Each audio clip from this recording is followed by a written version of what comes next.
Hi guys, welcome back to my channel. For those of you who don't know, I am... No, scrap that.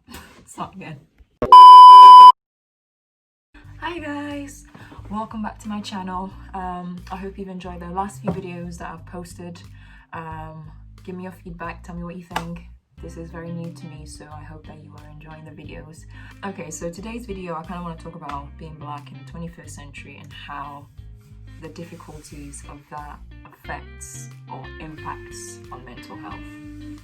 I say this again because of all the things that have happened, especially with the protests and the Black Lives Matter and all the injustice, obvious racism and covert racism and systemic racism. It's just racism all around you wherever you go. And I found that recently, for me personally, my mental health has been impacted in a way where I've had very continued periods of just being low and being sad. And I remember when I first heard about George Floyd, and I think I've always, not always, but for the most part of me learning more and understanding more about the way the world works and who I am and my identity, who I am as a person, is I've always not really minding my own business, basically. So I see things happening, but I don't want to give it too much thought, or I don't want to read into it too much, because I don't I just keep it over there. And that is, complacency on a huge scale. That's, sitting on the fence, not doing anything, not having an opinion. And I was like that for a while. And I think this year when I heard about the George Floyd kind of thing happening, again, it was initially kind of like that, like I knew what was going on, but I didn't want to pay attention. I guess I didn't want to pay attention because without consciously realizing that it was going to have such a huge impact on me. Because once I gave into it and once I kind of paid attention a bit more, I literally just broke down, to be honest. It completely just broke me down. And I remember this particular day I was at home, I was working from home, and I just felt this heavy weight on my heart, and I just felt so sad. I felt so sad, and I just didn't know how to, to deal with that. I didn't know who to talk to, and I felt as though no matter who I spoke to, people would just give me the expected response people would just kind of respond in a way that I knew they would respond to, people lie and it's sad and it's this and it's that. I think I was expecting in return to see rage from people who couldn't give me that because they couldn't understand the impact and they didn't understand the cultural and historic pain that comes with being Black, being born Black, I didn't choose to be Black, but boy, I would never change any of that. There are some moments when, you go through a job interview or, prospects and opportunities, and, you're the last option, or you're told you're not the last option, but actually, chances are you were probably the only Black person that interviewed, and the job still ended up going to a Caucasian person, So I was expecting people to be as sad and as angry as I was, and obviously there were people who were very sad and who were very angry, but I was just expecting it from the wrong place, and especially in the area that I live in as well. I live in an all-white area.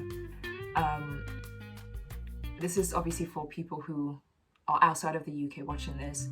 In the UK, they had this thing where every Thursday they would clap for the National Health Service workers, the NHS, if you're not familiar with that, is our National Health Service. Just to kind of show appreciation for their bravery and, and for looking out and looking after people who were suffering with coronavirus, basically. And so my initial kind of stance was, so it's okay for people to come out on the streets, step outside their homes and onto the streets and clap physically, you know, in appreciation for the National Health Service. But when this, you know, almost national thing about kind of Black people getting killed in America, and it's not just an American thing, this is also something I want to stress. It's not just an American thing. A Black person in the UK, a Black person in anywhere in the world, whether you like to admit it or not, you are tied to the history in one way, shape or form.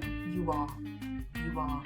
And with that tie comes a certain level of pain that whether you don't experience it in one way or form, again, like I said, you will experience it. So it might not come out as like a hurt where you're crying, but it might come out as anger or frustration or, you know, disbelief or realizing that there's inequalities and all that kind of stuff, you know. Realize now you have to work 10 times harder than the average white man. So whether you live in America or not, this is what I'm saying, it's not just an American issue, it's global, you know. So, and it's like, yeah, I mean, being Black, it's almost like a huge community. When you see a Black person on the street and someone else, you know, is trying to, the first description, the first thing they'll probably say is, you know, oh, he was Black. But when you see a white person on the street you're trying to describe, you wouldn't say, oh, he was white. Like a white person wouldn't say, oh, he was white. You know, they would say he was, you know, I don't know, from Europe, or he or she was Spanish, or yada yada yada. But when it comes to a Black person, they wouldn't say, oh, well, he was African, or he was Caribbean, or he was whatever it was, you know. They just say he was Black, you know. So it's like, I think for me, that's something that I've been thinking, and actually not even this year, came about kind of the last few years. And for me, I recognize and I see that that's strength in a way, because it binds us as a community, as a people, you know, and there's strength in that. We need to unite and you know, find peace and reparation for our people. But basically, my mental health was affected in that way, because I was angry. I was really, really angry, and I was upset, and I was just going through the motions. It was just one minute I was just crying, like sobbing, you know, as though I knew George. And this is, again, it's that you connect, you know, there's that connection. Somehow you feel the pain without being directly involved. You still feel the pain, like it's you're directly involved. And I was angry, and it's, you know, I started becoming as well very paranoid. I was becoming very paranoid about the people I was surrounded with. You know, some of my friends, I wasn't sure, can I trust you? You know, are you actually my friend, or do you actually support? Do you actually see that there's injustice in the world, and, you know, even though we're different and we are friends, but I have to work 10 times harder than you do, and do you understand the pain? You know, and another thing as well, like, you know, I had friends who, you know, take the kind of defense situation, you know, well, I don't understand a lot about it. Oh, I don't feel like I have enough information to speak on it. Oh, I don't know this and I don't know that. Okay, well, the time that you're using to say those things, use that time to educate yourself. You know, this isn't about just, I don't know, a book you read, or I don't know, something really trivial. This is people's lives. And not only is it just people's lives, this is something that has been going on for centuries, years, hundreds of years, you know. And so the feeling that was kind of like around George Floyd's murder, it was like, okay, enough is enough. We've had enough. Like, seriously, we have had enough.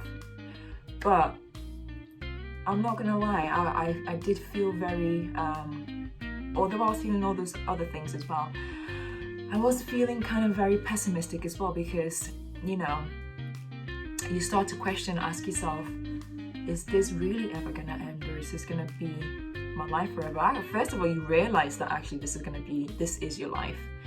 And then you start to realize, okay, so if this is my life, is this ever gonna end? You know, is it ever gonna get better? Or is it gonna be every few years, let's, make noise and let's just ask. And just thinking about that kind of got me even lower into this place. And again, like I said, I was surrounded mostly by people, but it's that realization where something that you become used to not having to deal with every day, the difference between you and the next person. You go to work, you wake up in the morning, you get ready, you go to work, you work in a predominantly white place. Chances are you're probably the only black person or the only ethnic person, but that's just life. You just deal with it. You put it to the side of your brain and you just deal with it. And it's not until these situations happen that you're forced to stop and actually realize that, oh God, okay, the difference between me and you, unfortunately, is my downfall, not your downfall, and that sucks as big time. I was born in West Africa, Ghana. Shout out to my homies. I love my home, I do. I think ever since I came to this country, I've been in survival mode. And not survival mode in the sense that I'm going to be killed or I'm going to be stabbed or anything like that, but survival mode in the sense that I need to fit in socially. I moved here when I was 10, 11, 12 at the most, probably 11 or 12, something like that. So quite young, still not really fully developed yet. I was insightful. I actually wasn't that insightful, I lie. I was a little tough cookie though. I still am, so don't mess with me. But no, all the things that psychologically you would talk about in textbooks and things like that, I had to go through. And I'm sure, obviously, well, not sure, I know I'm not the only person who's migrated from their birth country to a different country that is completely different culturally and everything. So not to even mention that, Ghana was colonized as well by Great Britain, by England. And it's funny because I remember in my first assistant psychologist job, this part of me that was in that survival mode and wanting to fit in so I didn't stand out too much and, just to get by or whatever. Again, this is all subconscious. You're not really sitting there planning, what your day's gonna look like, how you're gonna map your day out, how you're gonna survive psychologically. It's just something that happens as a child without you knowing, and it becomes wired in your brain. And I remember this conversation with one of my colleagues at the time, something around kind of Ghana and England and being colonized by Ghana being colonized by England. And I remember saying to her, well, that's the link between Ghana and England, and that's why I feel so connected to this country. And now that I look back, I thought, what the heck were you talking about, girl? Yeah, there's a link, but it's not a positive link, But that was kind of the mindset that I had at the time, because you do anything you can to survive. I remember when I first started school, I had to change the way I talk just to survive, And again, as time goes on, you live and life hits you. You start to kind of dim parts of you, but the parts that are directly linked to your cultural background, your my birth country, all the parts of me that makes me who I am, what I look like, I was dimming down, But it wasn't until in the last 3 years, I would say, that I started to kind of get a shift within me, a shift where it was almost like an awakening, like the person that I'd tried to hide so much was literally fighting her way out to the forefront. And I'm not 100% there yet, but she's still coming out. She's still coming out. I lost my way because who I was when I came over from Ghana to England didn't have a place in England.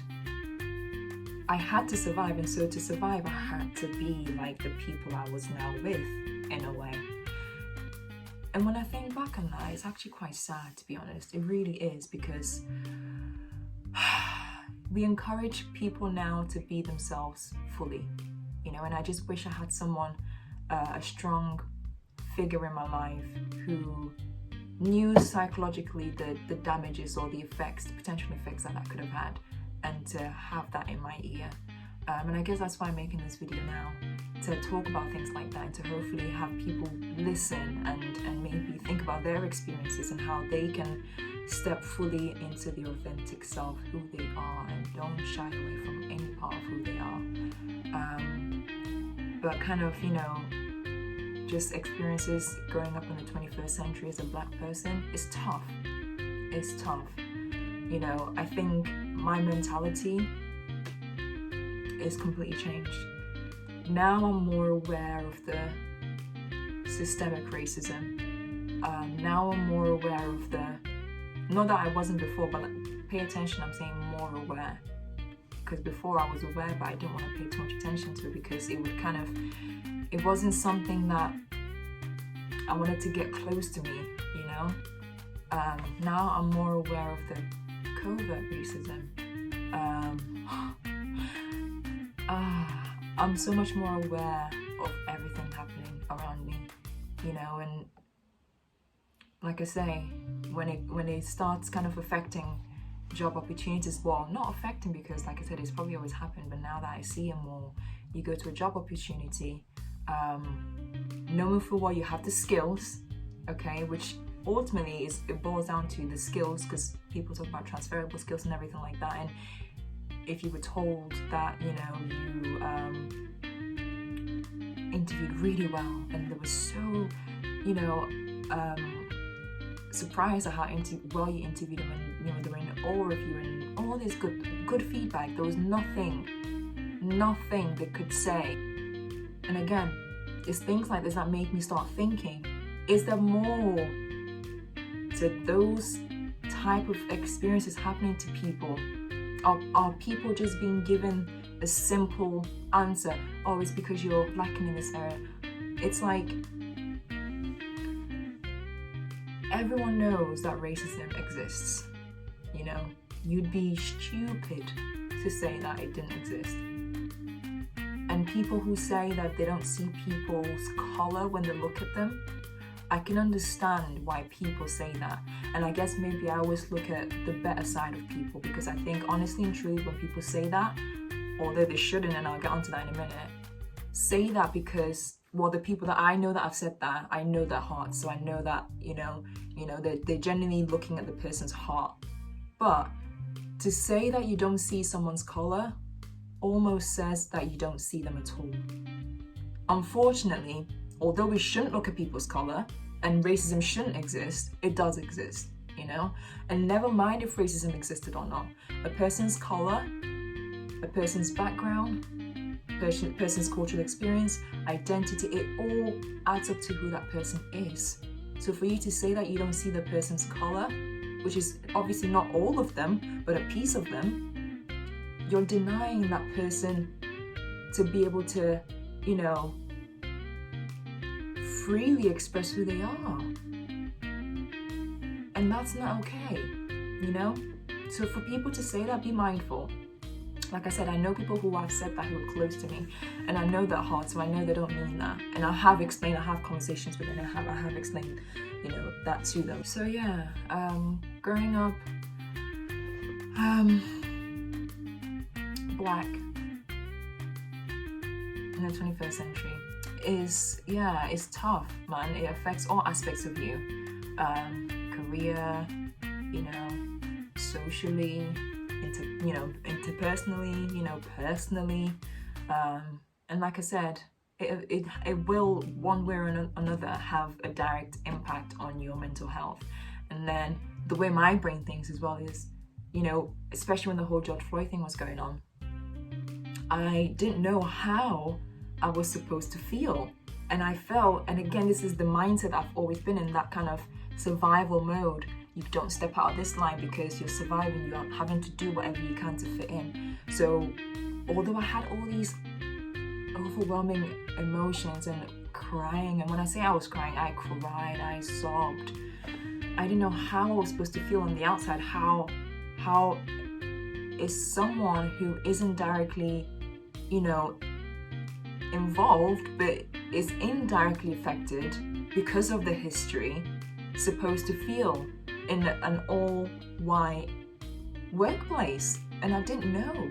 And one colleague of mine, who was a dear colleague of mine, I talked to her very openly, very sincerely, and we, we support each other and we talk to each other as well. She said to me, just feel however you feel. And the reason why I talked to her as well, she has a slight experience in the sense that she has, biracial children. Her children are half black and half Caucasian. She was on the phone while I was crying, and she was actually the person I called as well, which is quite interesting. She's Caucasian and I called her. She was the only person I called and spoke to on the phone. And yeah, it shouldn't matter if you're black or white, but it does, unfortunately, and the world sucks for it. But although my mental health has been affected by it, it made me very, very low in mood. It made me very paranoid. It made me think twice about everything, all my experiences that I've had. It also taught me a lot. It taught me about self-respect. It taught me about the greatness in me that runs through my veins because of the color of my skin. Strength, psychological strength that has been passed on through ancestors and generations for years and years. Because if you think about it, if this has been going on for hundreds of years and there's been no retaliation in any way, really, it's always been just asking, protest asking. I think that's psychological strength, to be honest, and I'm proud. I'm proud to be black. I'm proud to be a woman, and I'm proud to be someone who has all these experiences that I can use. I have a voice to use to speak life into someone and to speak, encourage someone and help someone through any experiences that they might be going through that have been similar to mine. And if it's something that I haven't experienced and I think I can help, I'll try. I'm proud of the skin that I'm in, and it's taken me a long time to get here. But I am proud, and you should be too. Wherever you are, be proud, and let's be united. And this goes out to everyone as well, all life should matter. It's just unfortunate that black people have been asking kindly for so many years for their lives to matter, and for people to stop being racially prejudiced towards them, and for people to stop killing them, killing us.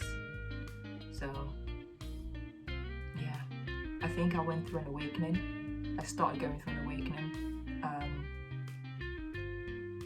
last few years, and I think as time goes on, and as the more I educate myself, the more confident I will become, and the more I will use my voice. Anyway, I'm gonna end the video here.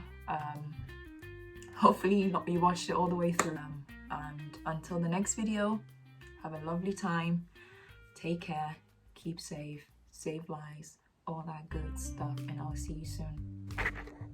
Don't forget to like, comment, share and subscribe, and follow me on Instagram and Facebook.